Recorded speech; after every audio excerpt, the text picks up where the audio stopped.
दे रहा हो, केवल दुख ही दुख, अशांति ही अशांति, उस समय आप देखिएगा भारी से भारी संकट की निवृत्ति के लिए एकमात्र उपाय है।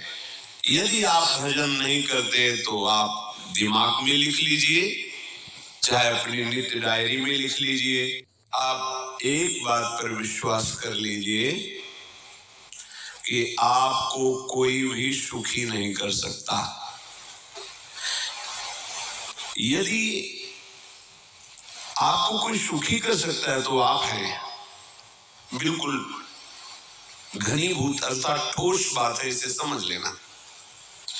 यदि आप अपने विचार के द्वारा, विवेक के द्वारा अधर्माचरणों का त्याग करके धर्म पूर्वक जीवन व्यतीत करते हुए भगवान नाम जप करते हैं, तो पूर्व पाप कर्म के अनुसार जब देह रचा गया तो उसमें जो प्रारब्ध दुख सुख का है वो तो आएगा, पर आपको परास्त नहीं कर पाएगा।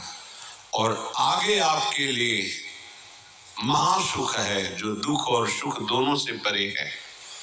अखंड प्रसन्नता, अखंड आनंद, वो केवल आपके करने से होगा। उपदेश मिल सकते हैं, मार्ग बताया जा सकता है, आपको सहयोग मिल सकता है, पर चलना आपको होगा। यदि आप नहीं चले तो ये कहीं भ्रम हो कि मैं कहीं जाऊं और मेरी दुख निवृत्ति हो जाए, तो इस भ्रम को छोड़ देना आप। क्योंकि हम आप तो बहुत छोटे जीव हैं, अर्थात बहुत लघु तपस्या, लघु पुण्य वाले हैं। हम उन महापुरुषों की बात करते हैं जिन्होंने आजीवन ऐसा तप संचय किया, फिर भी उनके शरीर में भारी से भारी दुख देखे गए। ये दुख और सुख एक भ्रमात्मक इंद्रजाल है माया का, ना दुख है न सुख है। जैसे जो सपने सिर काटे कोई, बिन जागे दुख दूर न होई, ऐसे स्वप्न में तुम चक्रवर्ती सम्राट बन जाओ तो जगने पर तुम थोड़ी रहोगे, तुम जो हो वही होगे। हम भगवान के चिदानंद अंश हैं।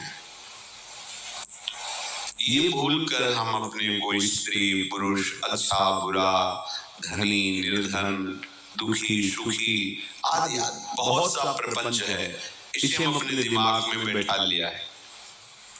जब तक आप ये प्रपंच नहीं छोड़ोगे तब तक आपको सुखी कोई कर ही नहीं सकता, क्योंकि दुखालयम नाशवान संसार का तो तुमने अस्तित्व रखा है।